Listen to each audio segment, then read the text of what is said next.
Assalamualaikum warahmatullahi wabarakatuh.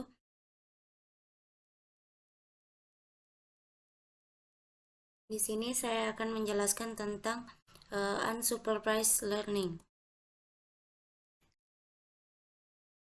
Nah, apa itu unsupervised learning?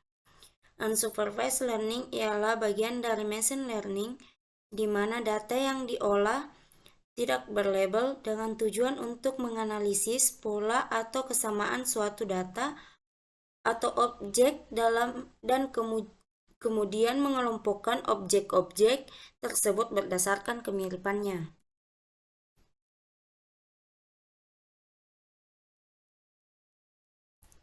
Unsupervised learning menggunakan pendekatan pembelajaran mesin learning untuk menganalisis pola dari suatu data yang tidak berlabel dan mengelompokkan kumpulan data tersebut atau di clustering.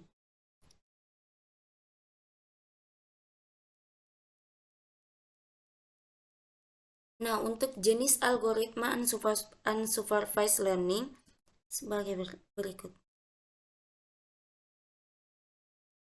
Nah, untuk jenisnya itu terbagi menjadi dua, yaitu K-means dan hierarki aglomeratif, di mana pembagiannya yaitu probabilistik, asosiasi, dan a priori.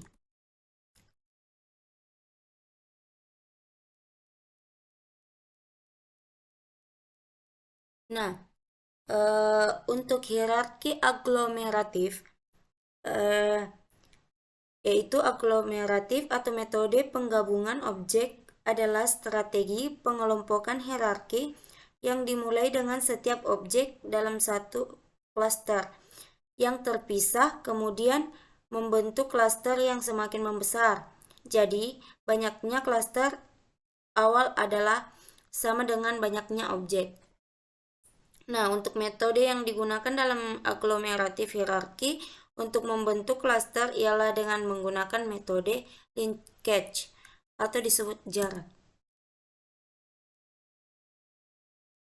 Nah, adapun kelebihan dan kekurangannya yaitu mampu menggambarkan kedekatan antar data dengan dendrogram.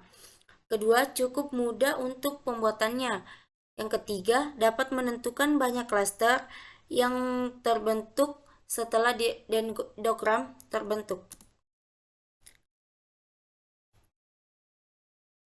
Dan yang keempat, tidak diperuntukkan untuk menghasilkan jumlah klaster optimal yang mutlak, atau jumlah klaster dapat berubah-ubah tergantung level pemotongan dendrogram.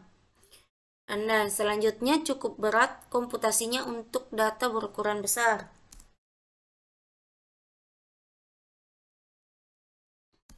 Nah, adapun di sini hierarki aglomeratif sama dengan tadi ialah salah satu algoritma unsupervised yang membangun klaster dimulai dari bawah ke atas. Nah, di mana teknik hierarchical clustering ini membangun klaster berdasarkan kesamaan antara objek yang berbeda di dalam himpunan.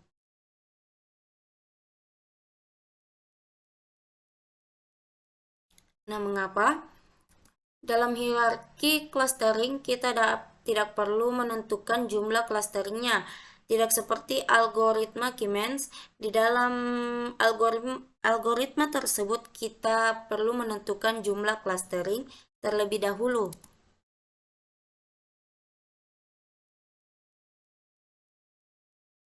Nah, untuk bagaimana cara kerja hierarki aglomeratif sebagai berikut.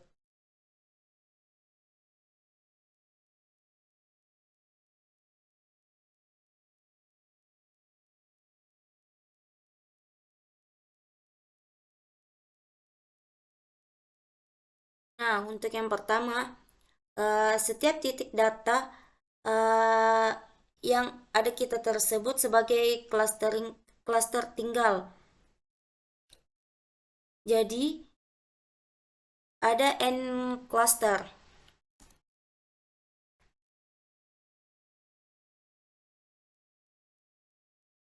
Nah, yang kedua ada dua titik data terdekat.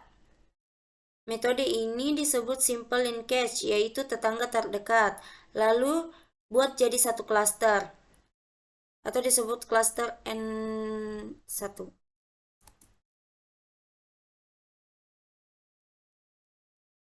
Nah, untuk yang ketiga, ambil dua klaster dijadikan satu klaster sehingga menjadikan klaster N2.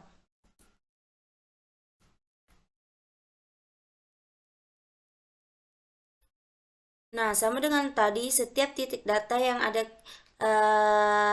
kita tersebut sebagai klaster tinggal. Klaster tunggal.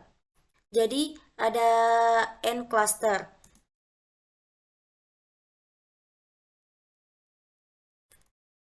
Nah, untuk yang step 5 sama dengan tadi juga, ambil dua titik data terdekat. Metode ini tersebut disebut simple linkage, yaitu tetangga terdekat. Lalu dibuat jadi satu klaster.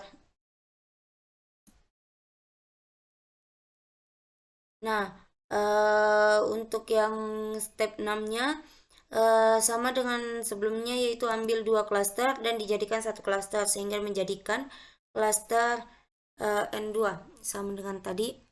Nah, untuk selanjutnya yaitu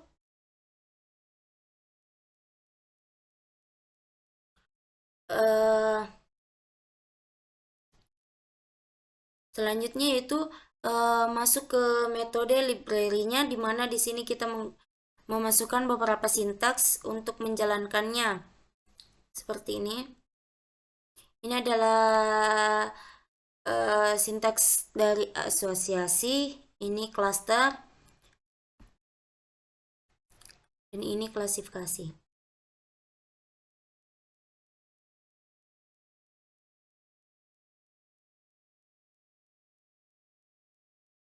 Kemudian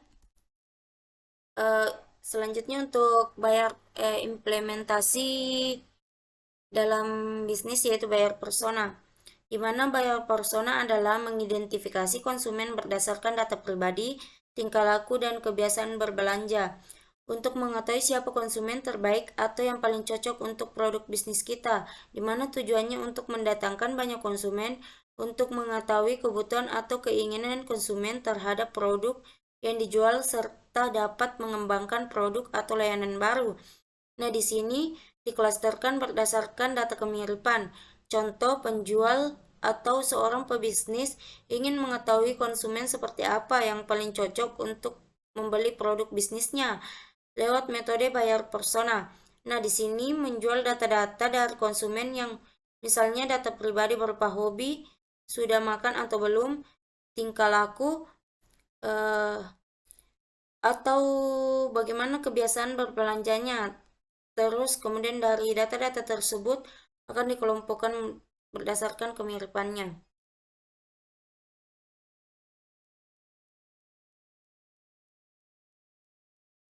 Nah, di sini adalah hasil. Setelah kita menjalankan beberapa sintaks tadi dari metode library-nya, ini adalah hasil dendrogram dan ini adalah hasilnya.